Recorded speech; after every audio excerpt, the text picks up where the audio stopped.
Hey there, and welcome to Series 3 of the Figuring Things Out podcast. I'm your host, Will Brown.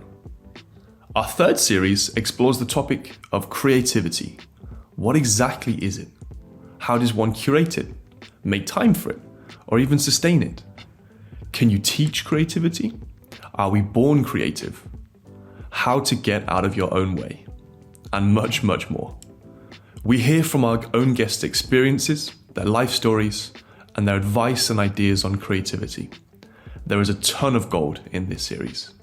We must say a huge thank you to our patroons who continually support us in this project. They help us with creative input, such as topic suggestions, questions to ask, and even guest requests.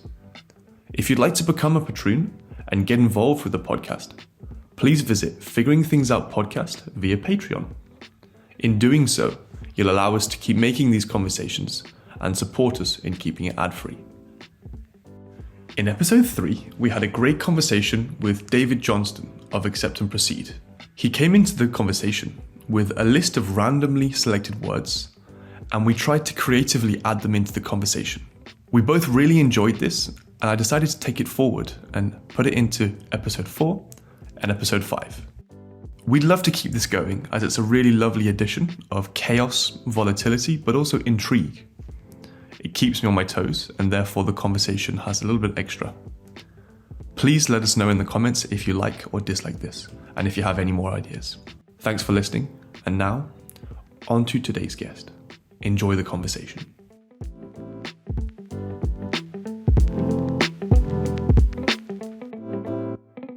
Hello, and welcome back to the Figuring Things Out podcast. I'm pleased to announce that today we have Mr. George Mayfield. He's become a good friend of mine. He's a parkour practitioner, amongst many other things, and he's currently a performer for Justice in Motion, a performance company that inspires debate and action to make social change. Mr. George Mayfield, thank you so much for joining us. Thanks for having me, Will. Amazing. Yeah, great to be on the podcast. Yeah, it is. It is. We've been doing a bit of climbing recently, haven't we? It's been really lovely. We have, yeah, quite a bit of climbing in London. And yeah, you've been showing me some cool stuff, teaching me a bit more, because you're a bit more of a climber than I am, I'd say. Not so sure, mate, after what I've seen. Your background in parkour is definitely something that is really relevant in that sphere, not only for the climbs themselves, but also for the warm-ups and then the preparation. And I also think the mindset. A lot of the things that come up in climbing are almost like self-limiting beliefs. And I wish I could do that, but I don't think I can. And I wonder, off the bat, do you feel like your experience through parkour has been influential at all? Yeah, absolutely. I think parkour really just trains you in seeing the possibilities in the world and being super resourceful. So making the most of whatever you have. And yeah, the topic of today is creativity. Basically, parkour is, in essence, you're being creative all the time, because there's no set routes like in climbing.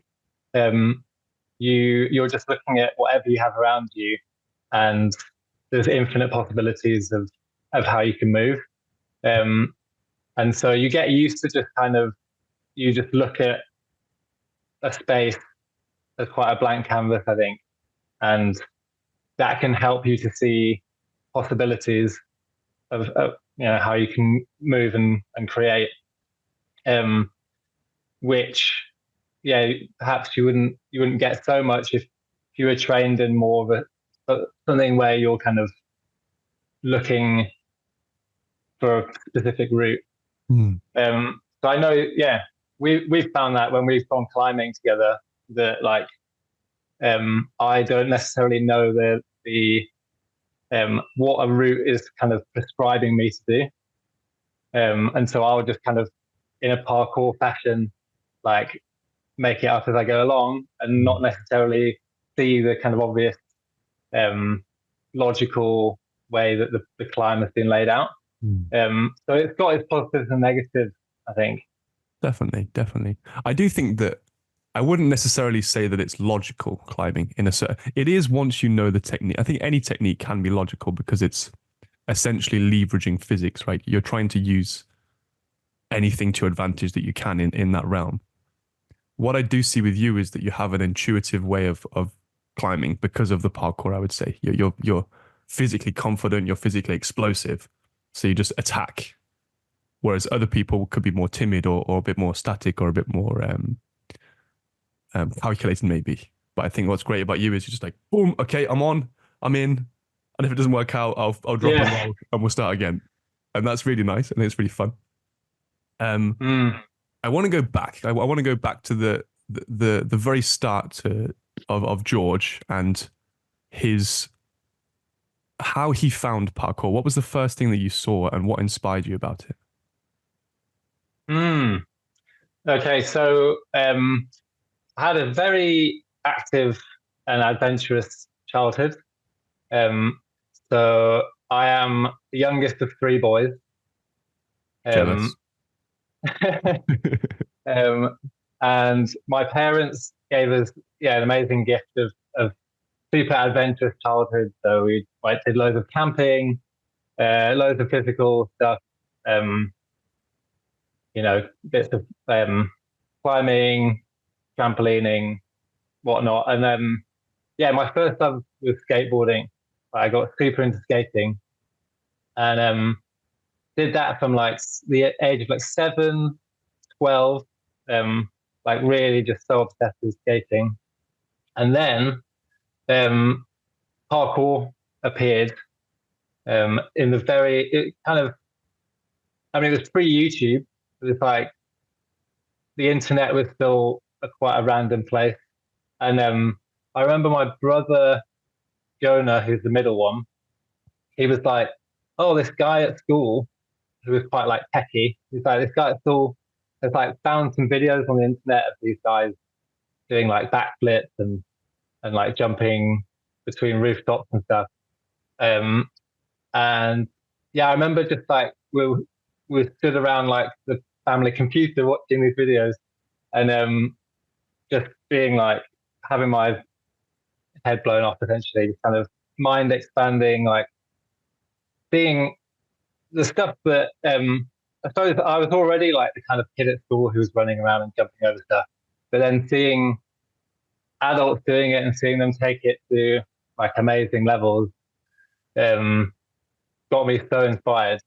Mm. And I think at that point with skateboarding, I was like maybe it plateaued a bit, um, and I started going out skating and then getting frustrated with just trying to make the boards do flip tricks. And I was like, I'm just going to try and make my body flip instead. So I started just putting the skateboard away and just going out doing parkour free running. Um, and yeah, me and some mates and my brother and his mates would kind of go out around town and just started teaching ourselves. Uh, it was such a young sport that there weren't like schools or anything like that. So it Mm. was like you'd try and find the latest videos on the internet, see what they were doing, go out, try and learn it, break your wrist. Uh, all this kind of trial and error.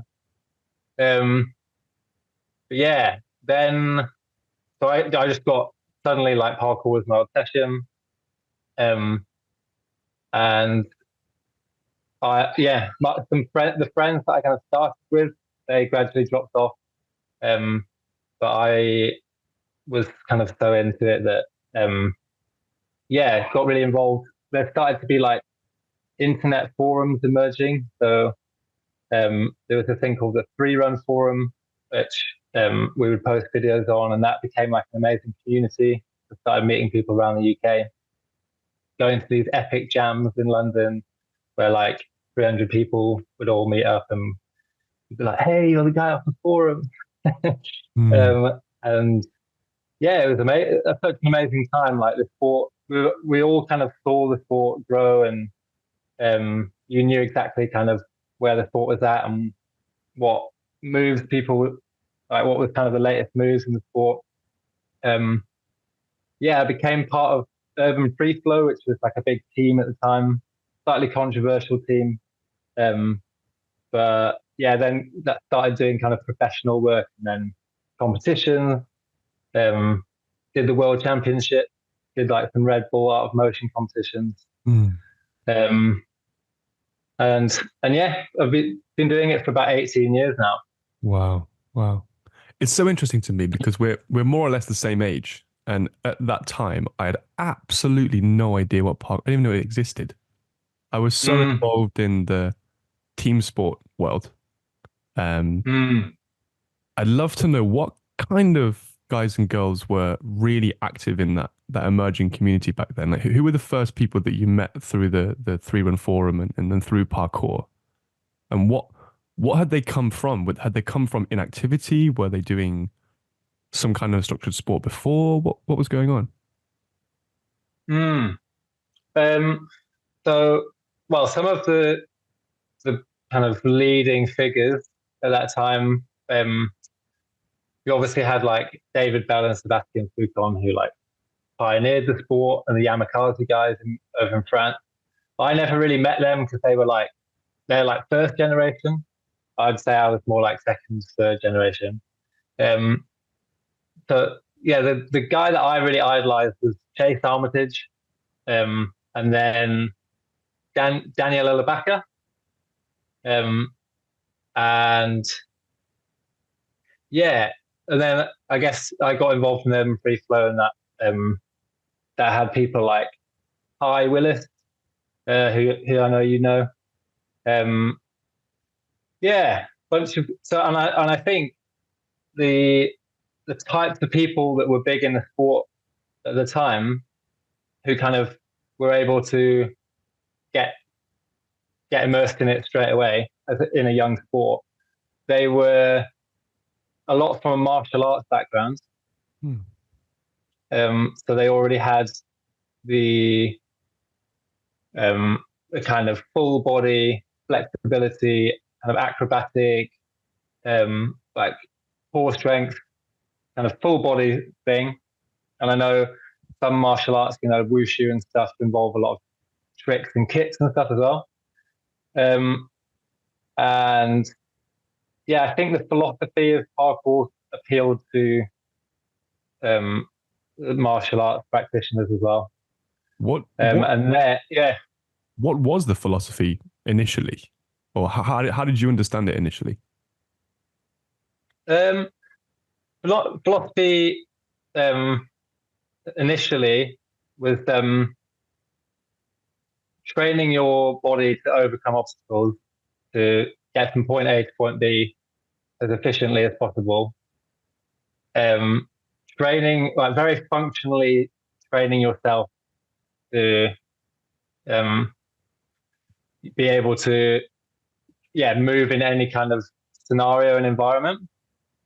Um, so, parkour kind of came from uh, firefighting and military stuff originally. Mm.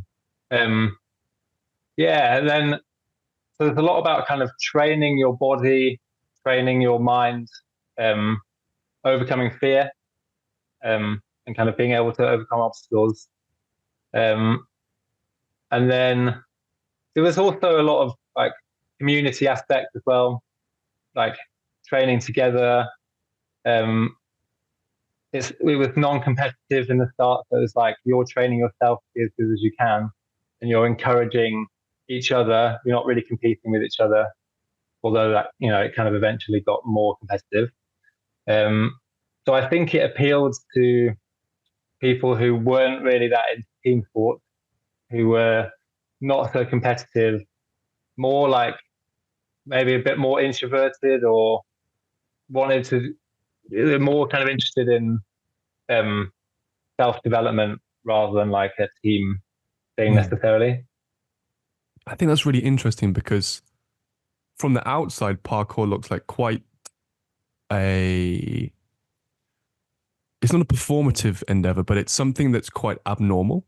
It's in the public sphere, in the public eye, let's say, in a certain way. Um, you're doing things that are abnormal and maybe against the ordinary. And so it's in a way it's disagreeable. It's not abiding by the norm. It's actually Mm, seeing that normal scenario and, as you said, seeing it as a canvas to explore. And I think that's really mm, interesting to see these people, these young people that were very uh, isolated or obviously looking for some greater meaning or some greater kind of depth to what they were doing physically.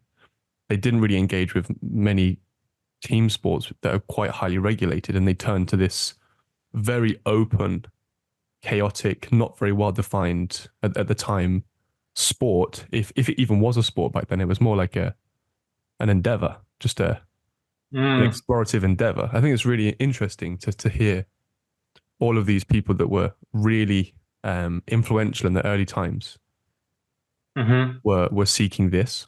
I think it's really misunderstood mm, in the modern understanding of parkour. People see clickbait clips on Instagram and just see people jumping from one roof to the other or doing some unbelievable pole slide or flip, and they just think, oh yeah, they're just like unbelievable acrobats that have done acrobatics and gymnastics all their lives, and now they just do it outside and get paid to do it. But actually, mm, there's a level below that that's really powerful for a lot of people. mm-hmm. What is it for you? Do you think that you gain meaning from via parkour? Good question. Um, I get a lot of meaning from um, the kind of explorative um, aspect of it. So um, it it completely opens up the world to you. It changes how you see the world. The kind of adventurous nature of going out and um, yeah, doing these kind of almost superhuman feats of leaping across gaps and things like that, which feel absolutely incredible to do, and they make you feel so alive. Um, yeah, it gives me such a sense of aliveness, and like it's the opposite of boredom and um, things being kind of feeling stagnant and stale. It's like completely feeling happy in your body, feeling alive, like doing things that you didn't think were possible. The kind of things when you're a kid, you'd think like that's kind of a superhero type thing, Mm. doing that sort of thing. Yeah. Um, yeah, I also really like the fact that it's so resourceful and you're essentially making something positive out of what anything that you have around you. So you could live on like a really grungy council estate, um, and all you have around you is concrete and walls, and that it can be quite a depressing, bleak environment that you're in, and and with parkour, all you need is like just your body, some loose clothes and trainers, and then you can go out and you can make that otherwise quite bleak landscape something Mm. really incredible, something exciting. You can create so much beauty out of that. So Mm. um, yeah, I like the phrase physical optimism. I think parkour is physical optimism. Like Mm. you're choosing to make something positive out of what you have around you. Mm. I think it's really lovely as well to think that most of the bleak council estate environments are actually ideal parkour playgrounds because of the angular nature of the architecture and the walls and maybe how sparse it is of people. It's quite useful to engage in those environments. Mm, I wonder, can you think back to your first memory of a challenge that really stuck with you? Because these challenges are self dictated, directed, that you essentially go out into these environments, you explore and you choose to do something. Can you remember the first memorable time you engaged with that creative process? in parkour specifically. Yes. Or maybe either parkour or skateboarding. Hmm. Um, I mean, yeah, with skateboarding, definitely got lots of memories of just trying to jump down a big set of stairs and like skating towards it fast pace, freaking out, like running down the stairs, and then trying to get up and go again. Um, yeah, and with free running, I remember the day of going out and learning a wall flip, like learning to. I essentially just went out on my own, like really inspired to do it, and it was just me and this wall, and I was just trying to motivate myself to get over the fear of going upside down and going over my head. And it was like I had this battle with the wall, Mm. and then I figured out a way of overcoming that, and ended up doing the wall flip, and then like running home, telling my brother like, "Look, I can wall flip! Like, I'll show you in the garden." That's so cool. Can you explain what a Yeah, wall flip is? yeah, wall flip where you run at a wall and you run up the wall, and then you backflip. Mm. Um, Iconic movie scene, Like any action yeah, movie's got a Matrix. wall flip. Yeah, total Matrix stuff. Yeah, yeah, yeah. Have you done any stunt work? I've done one movie, Mm. um, and it's called Devil's Playground, and it's a zombie apocalypse movie, a bit like 28 Days Later, Okay. where like a virus that was, or like something that was created in a lab gets out, and then Wow. humans turn into zombies, but they're like parkour zombies. And Did you do a wall yeah, flip? loads of it. I didn't do a wall flip. No, I had to smash through a window, like feet first, um, land on a car, and then like shriek, and then jump out, run out of this garage, and then do a big leap at one of the main characters. And he took me out with a big sledgehammer, Oh wow. and that was me out. Were the was the glass real? Or was it like sugar glass? It was sugar glass. Okay, that's good. That's good. Yeah. And the So I sledgehammer? had to, and then uh, also fake. But we had like we only had I think 2 panes of sugar glass, and so it was like you have to get this right, and to go through the sugar glass, I had to you have to close your eyes because it breaks into so many particles that it's like could go in your eyes, and I had a mouthful of fake blood and like all these synthetic like oils and things, so I'm having to um swing feet first through this window onto a car with my eyes closed and a mouthful of blood. And did it first time. Very good.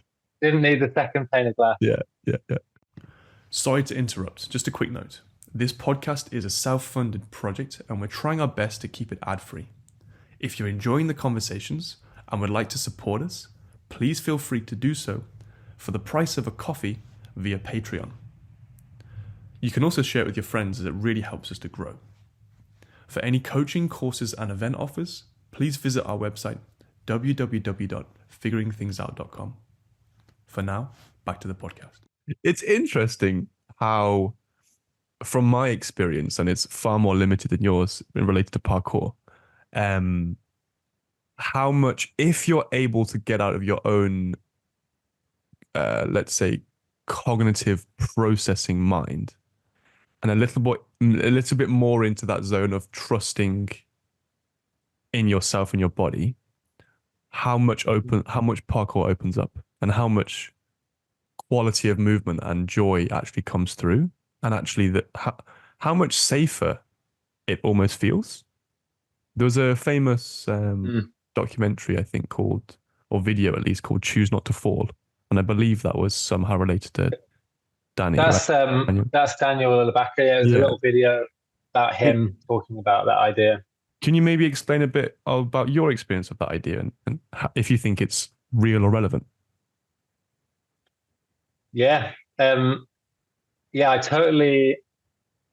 I've completely experienced that of the difference between moving whilst you're in your head and intellectualizing things, and then the opposite or the different way of moving it, where you've gone into your body and you're acting through your bodily instincts. And I think, yeah, to do some of the harder aspects or the more kind of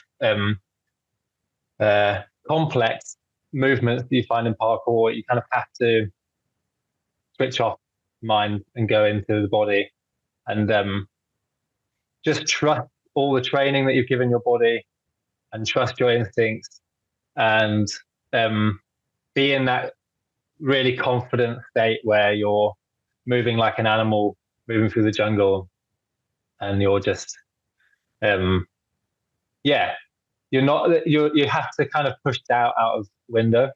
And I think a lot of my injuries that I've had over the years have been in times where the mind has been too much in the mix. And I think a big aspect of that is ego. When the ego is in the mix, the ego kind of brings the mind on board, and like suddenly you've got some kind of idea or concept in your head that's fueled by the ego, and that brings fear in as well. So you might be I might be trying to I might think of a move as like a particularly impressive move, and I know the kind of the status of that move in the community, and I'm like, I'm going to do that move, and then there's a camera pointing at me, and I'm like, my mind's in, what's the YouTube reaction going to be when I land this move? And it's like, it's all thinking about the results and the hype, and then that's when injuries can happen. Yeah.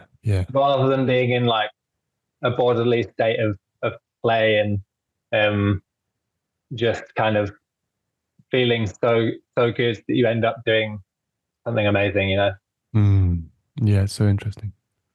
I'm going to offer the randomly generated word before I ask the next question.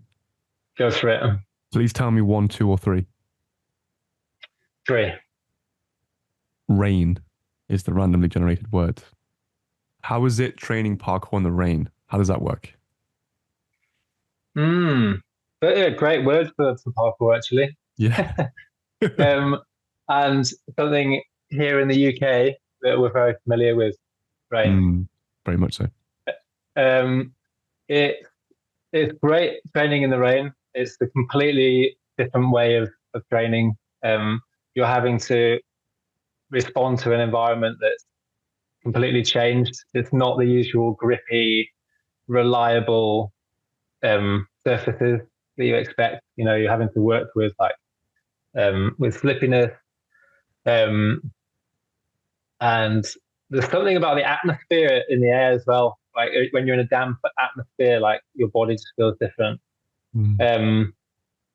It can be really challenging.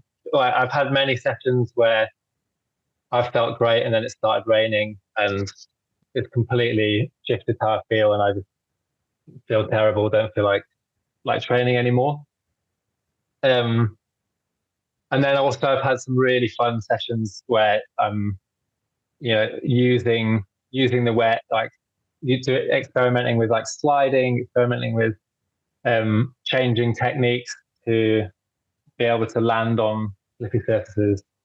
Now that I teach parkour a lot, and we teach rain and shine, and we have to be super adaptable with like, if it rains, how do we work with that? And teaching kids like how to work with the slippiness, still be able to do like running jumps and things like that, and be expecting that kind of, I suppose it's being able to expect the slip and like preempt.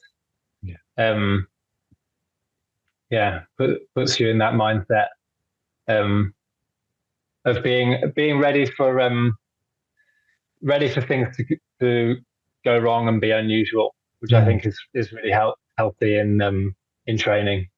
For sure.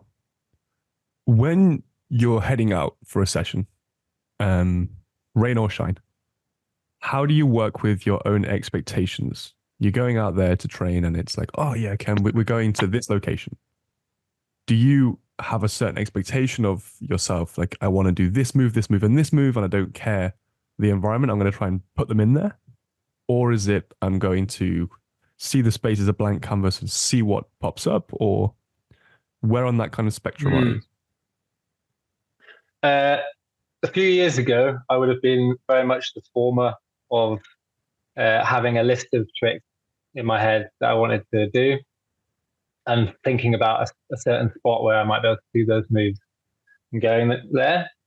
And then these days, um, my training is much more like um, I will go out with a blank canvas, go to a spot, see what that spot inspires in me, um, and yeah, maybe that's to do with the fact that I'm when I was younger, I was kind of on this steeper trajectory of like wanting to conquer all these moves, and now it's more like I suppose less of a steep curve and more thinking long term and sustainable, and um, doing it more for the enjoyment rather than the kind of like ticking things off, which is like I suppose when it became a professional thing and a competitive thing, that kind of came into the mix.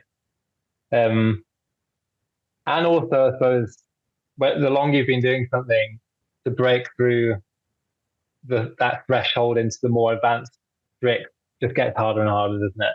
Mm. Like your trick list is now like double flips and insane twists and stuff, and Yeah. it's not that sustainable. When you start to get into your 30s and stuff, it's less sustainable, and I'm more looking now for um enjoying a session, trying to do something creative, trying to challenge myself Mm. in um in interesting ways. And yeah, I Mm. think I know like I suppose I know what areas I want to develop. So like swings has been something I've got really into in the last few years. So I might be particularly looking for stuff that involves the swing. Um or like might be looking for something that involves a bit of like climbing. And so it's nice to find spots where that kind of stuff can be done.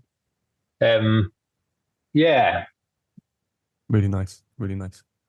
Um, how do you sustain, um, let's say, motivation or momentum when you don't have these lists or these goals or these things that you can tick off? And the way you judge a session is by via enjoyment. How do you Mm, maintain that momentum, that feeling of yes, I'm improving or I'm getting better, or how does that work in your own mind? mm. Yeah, it's a tricky one. Um, Motivation can really ebb and flow, I think. Um, and yeah, when you don't have a goal to work towards, sometimes that can be a bit demotivating. Um, I think for me, I get really motivated by going out with other people, and um, it like I definitely do a lot less solo training these days than I used to. So a big part of it for me is like the going out with a friend and like that shared experience of like encouraging each other and overcoming challenges together, and um, that being kind of a signifier of like a good session being time spent with like a friend, and um yeah, but both kind of overcoming challenges through that. Um, and then I think like also for me these days is I want to try and do things that are a bit more artistic. Mm. So when I was a bit younger, it was more like just going out to purely do parkour, and now I'd like moving more towards doing things that are more artistic with parkour. So going out with a photographer and doing like some interesting parkour photography. So me and this guy called Scott Bass, Ampersound, we've done like some series of interesting parkour photos. And I found that really motivational and inspiring because it's like it broadens the horizon of your. It's not just like moves that you're trying to tick off, but it's like, what are you trying to? Are you trying to do something interesting? Like, what are you trying to communicate? And bringing it, making it more artistic.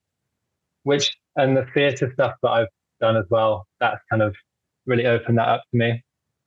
And in really recent times, I've been getting into dance because I see like contemporary dance as opening up a whole new um, realm of possibilities for being able to move artistically in a space.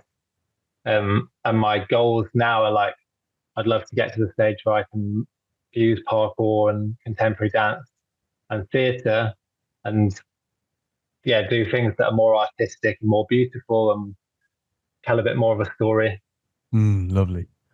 How's that been for you on an emotional level, transitioning from 18 years deep into parkour, that it's something that I would say artistic, but it has a very specific skill set and technical demand. And then moving into contemporary dance, which has a very different technical demand and a very different energy in the body. There's a lot less impact resistance, for example, or you could even say explosivity in a certain way. How has that been for you as a 30-year-old guy, like going into that world? Mm. Well, I think the first, like backtracking a bit, going into theatre was a big step. I think having done parkour for years and also kind of in my education, I did like a science degree. It wasn't particularly creative. So I think by the time I was kind of a young adult, didn't necessarily see myself as an artist. And um, going into theatre and learning skills in theatre and fusing that with parkour, that really changed how I saw myself and made me feel like much more of an artistic and creative person, which I found super exciting and energizing. But was definitely like initially was a bit of a hurdle because I almost didn't pursue it because I didn't think it was for me. I didn't see myself as the artist or the creative. So it was a bit challenge at first, and like definitely on my theatre journey, there's been a lot of overcoming um, feelings of not being creative enough or not being expressive enough. Um, and yeah, that's been some kind of challenge around that. Um, and yeah, at this stage, kind of going into dance, and I've been going to these classes where I've been like definitely the worst person in the room, which is quite humbling, being in that a physical environment where people are so much more advanced. And yeah, so sometimes it's been quite embarrassing, frustrating. I've tried to just go in with the mindset of like it's okay, I'm a beginner. Um, like I'm here to just learn and soak stuff up, and it, I don't need to compare myself to the other people in the room who've been, dancing their whole lives. Um, yeah, I do feel like and parkour, yeah. on that note, parkour is a great sport for that. Because if you're only in parkour and comparing to others, I'm not sure you get so far because of how much it is a self-driven endeavor. It really demands a lot to really seek what is a relevant challenge for you. Because what is super important in the parkour sphere is that kind of subjective nature of seeing the world and also then engaging with it on an emotional level. and what is scary or limiting for someone may be super simple and easy for someone else. And that level of challenge is really important. And I think then having that self-driven kind of non-comparative, or let's say non-comparatively driven perspective, and then relating that towards dance is really, really useful. I came. Yeah, I know dance can be such a judgmental discipline, and a lot of people grow up doing dance and then they get put off because suddenly they just find it so competitive and everyone's judging each other in the space. And yeah, I suppose I the luxury of not having that so much when you're coming in from a different discipline like parkour. yeah, yeah, yeah. I really feel. I think one of the major issues with things like dance and gymnastics is that there's not so much of a sphere of non-performative in those worlds. So you can't really be a casual dancer or gymnast or whatever without that aesthetic judgment, which is quite hard. And that's where things like movement and parkour can be quite useful. Is there's not a judgment criteria on aesthetics. It may be farmed in from external sources like circus or gymnastics or dance, but inherently in those smaller, more niche or new cultures, they're not. There's no governing body of well, okay, in parkour it's a bit more complicated, I think. But at least in movement, there's no governing body that decides rules and regulations and point scores for certain movements. It is what it is, which is really empowering, I think. People don't need to worry so much about how they look when they do something. And it's then more of like a value judgment on their own perception. How good and perfect, based upon these other things, do I want this to look like? And that's really useful. I love the feeling of not only doing something because of the aesthetic value. I think it's really important. My background's in design, so I'm very much geared towards seeing things in a certain way via how they look. But I do really value in myself the ability to let that pressure valve open and move because it feels good, or move because I want to go from A to B, or move because I want to get this climb, or whatever it may be. And it's really, really lovely. Do you feel like you had to work within your own mind and the narratives to open that up for yourself? Are you still working on that, or is it easy for you? You're just like, I can just do it. I think it's come from the years of training, loads of self-guided training. Yeah, I think just over the years of going out and doing these solo sessions, and coming up against my own obstacles, my own emotions, and like having to be self-motivated and having to overcome fear on my own, and also like having to direct my own training plan, like manage myself and then decide what I want to train that day, what I want to train that year. That I think that over the years has really helped me to be able to go into new, like if I go in and become a student in a different discipline, I can be quite self-directed in that and um, not too worried about what other people are doing. Yeah, I think just thinking about a dance style that really helped, I think, get me into dance was Gaga. You heard of you aware of Gaga movement, yeah? And what I love about that and why I found it so accessible was it's not looking in a mirror and looking at your form.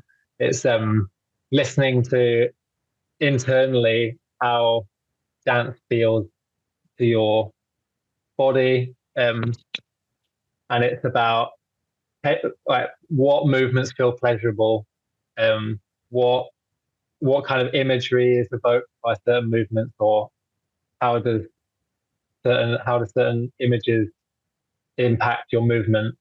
And it's a very accessible form of dance. And I think that was a great kind of way into dance from parkour was that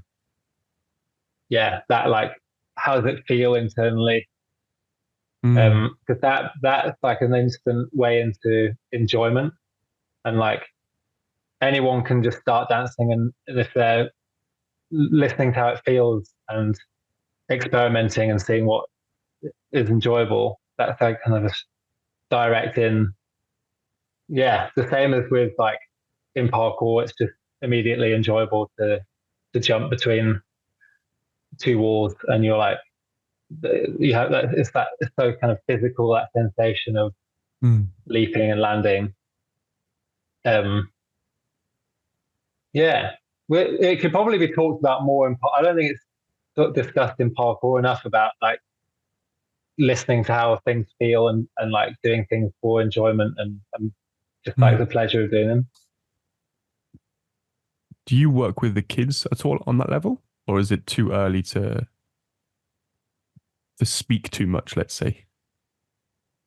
Yeah, yeah. I work with they're like around kind of 9 to 12-year-olds, and it's not quite. I think when I've worked with adults, it's been more. Like, I've done some one-to-one coaching with adults, and that's been a lot more like intellectual, and those kind of hooks can be really useful for adults to help them get into it. But kids are so kind of in their bodies anyway, and they kind of have an understanding of what is fun, and they just want to get on and move. And so it's about kind of just encouraging that and channeling it. And I think sometimes the worry with kids is that if you over intellectualize or get a bit too verbose, you may lose the fun. And the hook, I think, early on is the fun, right? For most kids, I think it's just that element of getting lost in that game is almost everything. And then from there, the meaning and the blah, blah, blah gets added on. Yeah, I would say one more thing on that is in our sessions, we try and really keep things moving a lot. So we'll spend a bit of time, say like vaulting, and like while it's still super exciting and enjoyable, we'll move spot and we'll all like pick up our stuff and we'll go, and then we'll do some swings, and it's like you're always kind of riding this wave of it being exciting and fresh, and you try not to let it drop into like, oh, we're just doing an hour of vault, like yeah, don't let it get too heavy. Yeah. I think which I have to remind myself sometimes in my own training. I was going to say exactly. It's so easy, isn't it? Yeah, it really is. Especially when you come from my perspective, coming from sports and then into training for sports. The training was very much always heavy. I had the ends, the sport. At the time, it was American football, and it was S&C for the American football. So it was just hard strength and conditioning for the football. And there was that social element, but there was no feel good or move how it feels or creativity. It was just get in there, get the work done, leave bloody tired and sore and repeat. Yeah. And that's really interesting. I would love to add the second randomly generated word. Let's do it. You've got a 50-50 choice, one or two. Let's go one. One. Tense is the word we've got. Tense. Tense as in like tensed up. Tense. Anxious. Tense or tension. We'll go with both. My question relating to tense is, you went from parkour into theatre, and there was a certain level of creative endeavor that really excited you. How much of the exercise of creativity in the theatre productions was to do with building tension for the audience, from the audience's perspective, if that makes sense? I really feel like Mm. performances are based upon that feeling of, or the feeling of the audience, right? So Hmm. how was that process for you of creating that level of tension? Mm. Yeah, interesting thing to think about, isn't it? I think, yeah, when some early theatre training that I did was with a guy called David Glass, who's like a very famous physical theatre mime um, performer and now director. And he was um, teaching us this French concept of élan, which is it's basically four concepts: is contact, suspension, pleasure, and energy. So these four things create this concept of élan. And essentially, contact, you've got like your um, groundedness, um, and then you've got suspension, and like it's how those two, the relationship between those two. And suspension is like, as the conductors um, raises their hands into the air, and the whole orchestra is fixed and waiting, and the audience is waiting, and then boom, you drop, and you go back into contact, and music starts.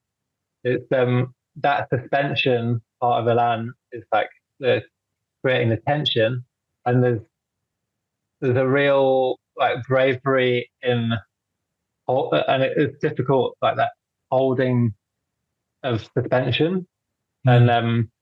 it I think, yeah, when you start performing and getting into theatre, um, you have to you have to hold that suspension for the audience, and it it requires a lot of like all the attention's on you. You're carrying that.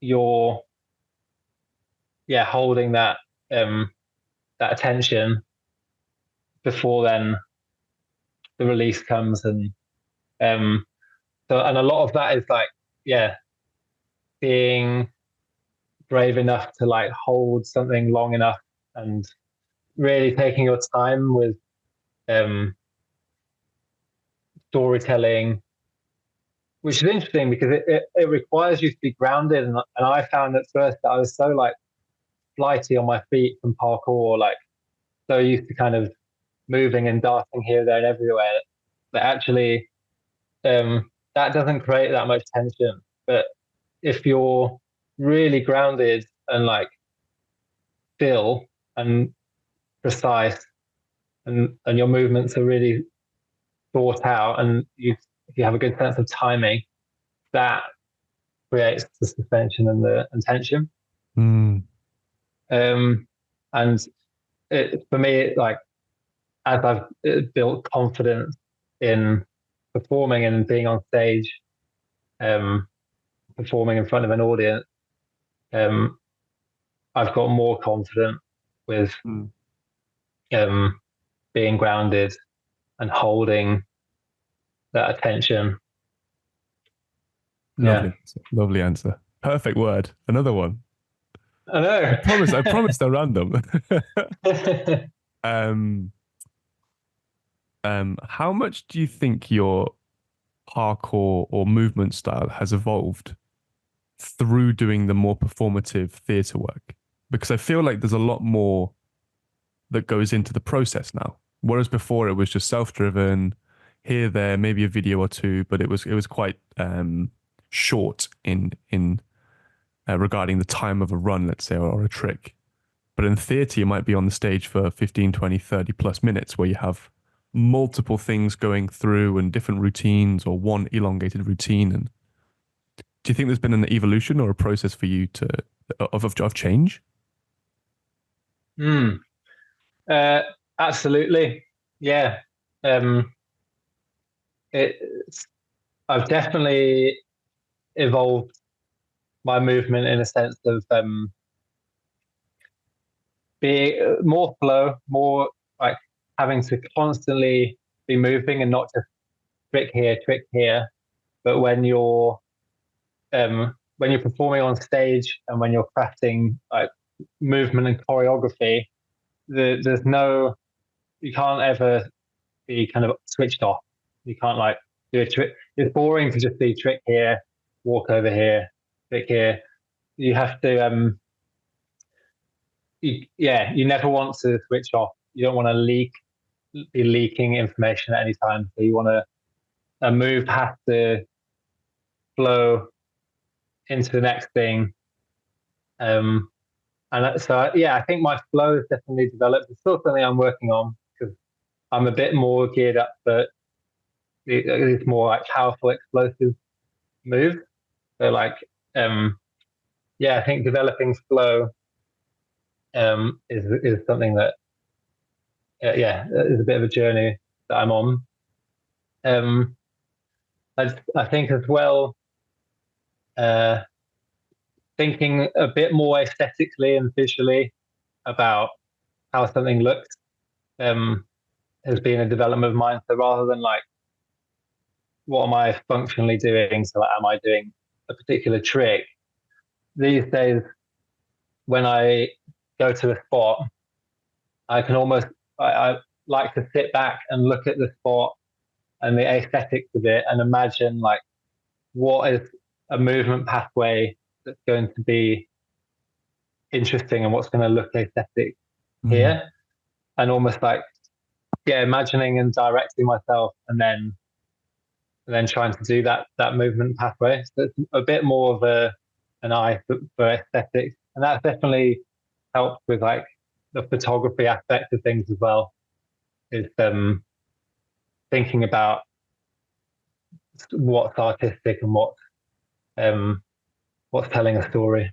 You mentioned before, you said one of the things that you loved about parkour was it was very resourceful, and it was very easy for you to create or generate meaning because of this nature. And I think that's a perfect thread to move towards the theatre and say, well, what are some of the meaning drivers in the theatre company? Especially regarding Justice in Motion, what are the things that they're doing to really make their performances more meaningful? Yeah, so Justice in Motion is a physical theatre company that is always making work about social injustice of some kind. So it's looking at areas of society where injustice is taking place, and it's almost like looking into the darkness and the dark corners of society. Things like exploitation, migration, loneliness, poverty,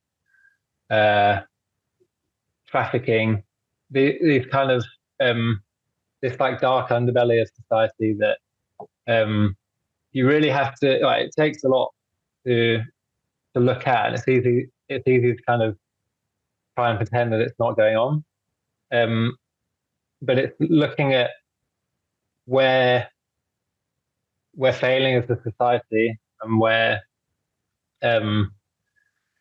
like attention and change is really urgently needed, and it's kind of trying to shine a light into those areas, and so it's about really going into those topics, being informed by what's going on, and understanding from like charities working in that sector, and like lots of case studies, building up a real understanding of the issue and what can be done about that issue, and then using that as the start point for then creating theatre, which in a sense turns that into something more emotional and moving and beautiful that can then be seen by audiences, and then you're like helping society to see these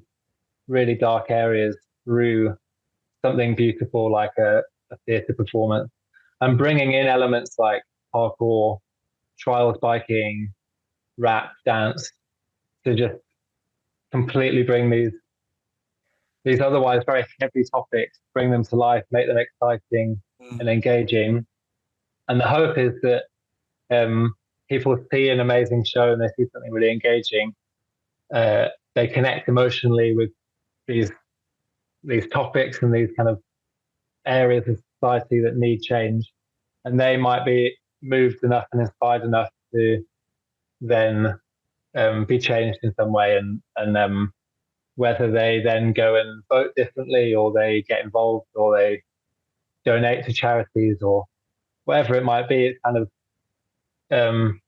helping to helping society to kind of nudge a bit more towards doing something about it, and being a bit collectively trying to be a bit better.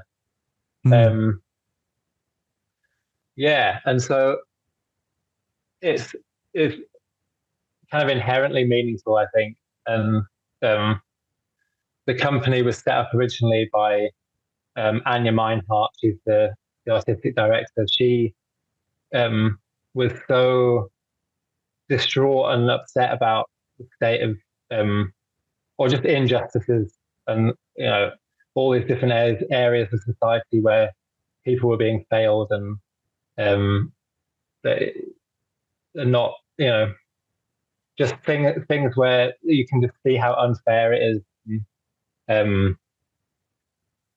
She wanted urgently to do something about it, but she wasn't a lawyer. She wasn't a police person. She was an artist. She like trained in dance and musical theatre. So she decided to combine her sense of grief and injustice and wanting to do something with her passion of movement and dance, and make justice in motion, kind of combining the two. And that's her way of playing a part, is making art, which can be so moving that kind of inspires everyone else and other people to make change. And wow. Really lovely. I'd love to speak to her and meet her. She sounds great. One session we had in the summer, I believe, was on the bars in Finsbury Park. We had a really nice swing session, and George was doing some mad lashes, and I had the biggest flapper of my life, I think. Oh yeah. Can you explain a bit about those bars and the link you have there? Yes, absolutely. So there is a charity based in London called Steel Warriors, and they take knives that have been either handed in or confiscated, and they melt them down, and they create steel bars that then become workout and calisthenics parks in particular hotspots in London where knife crime is particularly a problem. So suddenly you've got a free workout space in a public park where anyone can go there and train and let off steam, and just gives an amazing free opportunity for people to divert away from like knife crime, gang culture, and into into calisthenics, into movement, into community. And they, as a charity, they also run like weekly calisthenics sessions at the park. So there is like a sense of community being built around the park. And this whole concept of like melting down knives, making something so useful and beautiful, inspired our new show. It was like one of the inspirations for our new Justice in Motion show, which is called Code, and it's all about knife crime and county lines, which is like young people being exploited to sell drugs, and particularly like going out from cities into smaller towns and villages around the UK. And the kind of exploitation of these young people who are just being used. And so, yeah, initially we were going to make a show about knife crime, and we wanted to try and use use the melted down knives in the set. But that they're obviously steel warriors are very kind of protective of that, and they've got a whole kind of system of just the knives being used for the parts. So that kind of didn't go anywhere, but it did evolve into making this show mainly about counterlines, but with knife crime featuring as well. And yeah, it's an incredible show, I think. Lovely. And you also mentioned to me that you're working with a charity that helps underprivileged children to get outdoors. Yes. Yeah, so this is kind of another strand of my career. I've kind of been on a bit of a career journey because when I left, I wanted to be a doctor and I wanted to do medicine, leaving school, and studied science, and then had this moment where I decided that I was just not going to, I was kind of just hitting walls and seeing that it was going to be such a kind of slog. And in the end, just deciding to close that chapter and look at other things. But when I did that, suddenly I've been so focused on medicine, and it's kind of like it's such a straight pathway. You just study medicine, become a doctor, that I hadn't really explored alternatives. And now, over my kind of 20s and into my 30s, has been like, well, what kind of career for me look like? And no one job there's not like a cookie cutter job that is like I fit into, which has been really hard. Like it's been a real struggle and a journey of like, well, how do I explore these different strands? And when I was kind of trying to tease out what some of these strands were, and there was this parkour and movement strand, and there was this artistic strand as well with theatre. But then nature has always been something that's been huge for me, and climate change and the kind of environmental crisis was an area that's something that is really important to me. And having had this upbringing that was very based in nature, and I grew up kind of very much in the countryside a lot. So real kind of love and appreciation of being in nature and the outdoors. And then as an adult, like so much seeing the benefits in myself of time in nature. That it was quite random actually. I decided to meet my neighbours on my street in London, and one of my neighbours worked for this nature charity that was all about allowing particularly inner city kids that have so little connection with nature. It was like giving them access to beautiful nature and doing essentially like school and learning, but outdoors in the fresh air, where they can run around and climb trees and make fires and really kind of get that sense of adventure and enjoyment of being outdoors and in nature.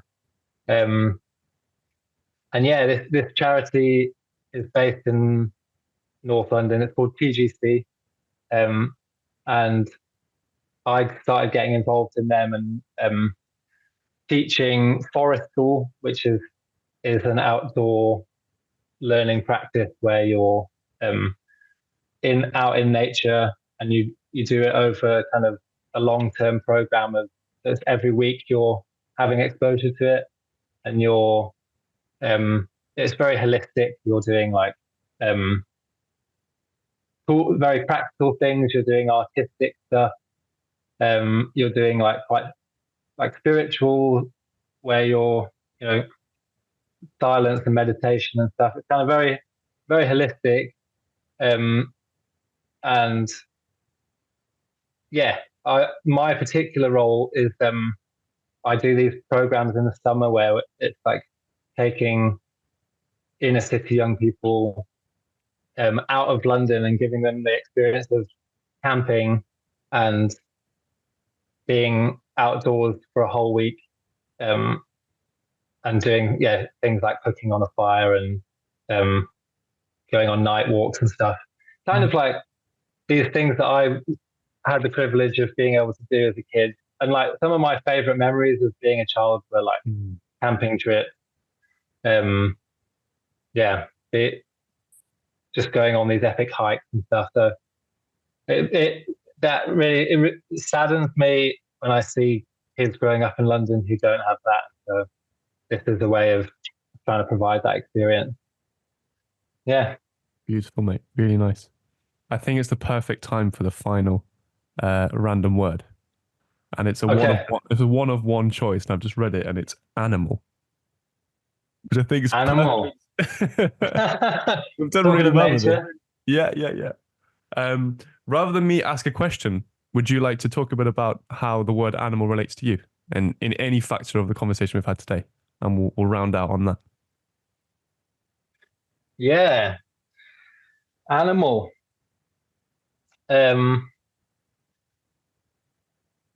I think animal, like there's that whole thing of moving in an animalistic way. I think, that more like primal movement. You can see the development of that as an area in parkour in a way is moving towards that with people like Leo Urban and some of those guys in France, and Rafe Kelly and people like that, doing more like going back to our ancestors of like ape style movement. And I think it's really cool how that's developing. I've done like a little bit of animal flow, and in theatre we often like use animals as a way of getting into different movement styles. So like you try doing a scene with like a wolf-like quality, or then you do it with like an ape-like quality, or like a butterfly, and you see how that animalistic quality. I suppose it's like that's like a little exercise for creativity, isn't it? It's like it's something, a little lens through which to guide your creative exploration. And the animal world's so fascinating, and so rich in and diverse that that can be a real well for creative inspiration. Yeah, I'd love to do more of that kind of animal like movement. And I haven't gone out into the woods bare chested and barefoot and climbed massive trees and then jumped between the trees yet. But I think it's super cool. Yeah, I've really seen those guys pushing the limits, and it's when you speak about like touching the source regarding creativity, I think they're very much doing this in a very open and vulnerable way. They're not in any way driven by cognition in a really lovely way. They're very much driven by sensory experience and interest, and exploration. I think I watched a recent video. Magnus Midtbo is a famous climber and now YouTuber from Sweden, or no, Norway, I believe. And he went up a few trees with Leo Urban, and it was really interesting to see not necessarily what they were doing, it was amazing, but how Leo coached Magnus through it. Mm, And I think he did a really good job of keeping Magnus away from his cognitive mind and not kind of freaking out too much about what and where and how and da da da da da, and just kind of really showed such a level of love and trust and care that the intricacies didn't matter, almost as mm, if he's coaching a child. And that was really, hmm. I thought that was really impressive because I hadn't seen this Leo Orban speak or anything before, really. Just a couple of crazy videos. And I thought, oh, he's a bit mad. But Mm, then actually seeing him communicate, I was quite struck by him. And I thought that was really interesting to see. And I do believe that a mm, lot of people that engage in with those endeavors, I think parkour practitioners that I've met can be like this as well. Not everyone, but a lot of people. They have this ability to be really in tune with themselves on a number of levels. Self-reflective, mm, self-driven, a certain relationship with fear, for example, which I think is really valuable. Um, mm. I did a bit of tree climbing and running and exploration with Rafe Kelly recently, and a few other guys were there, and it was really nice. Sebastian was there, and a guy called Bobby, if you know Bobby, and my mate Flynn. Yeah, yeah. Yeah, and speaking of Bobby, actually, he's someone that I think we should spend more time with. He's just started this Buildering London account. Yeah, I've been following it. It's Yeah, cool me what they're too. doing. Yeah, I keep talking to him on the DMs, and I'm like, oh, I'm definitely going to get involved there. But for the people listening, this is bouldering in the urban environment. So kind of the crossroads between parkour and climbing is this buildering where people are trying to find boulders on buildings, and therefore it's Yeah. buildering. And they're doing a really nice job of trying to grade and label name things so it's really well curated rather than just having a challenge and then it's gone again, which I think is really really interesting. So Mm, on that note, I think we should join them. Mate. yeah. Yeah, we should Mm, get the mats and the chalk bags and go down into the city. exactly, exactly. Um, let's finish with a short quick fire. So do your best to keep the answers short. The questions Okay. won't necessarily demand that, but do your best. Okay. It'll be all around creativity. Hmm. First question: is everybody born creative? Yes, Confident. I believe so. Yeah, because we all have the ability to um, do new things, and I think we. I need to keep it short. Yeah, I think we do. Can you lose your creativity? um, you can lose touch with feeling. I think you can lose touch with being creative, and um, yeah, you can get too left brain, Mm. too logical. What is the spark What is the spark, or the source? the source? Um, that's I would say the ideas or the impulses that bubble up from inside, and um, when you catch that spark, the the the amount of energy that you feel in your body and inspiration um, can be almost like limitless. Mm. Final one. Can you define creativity?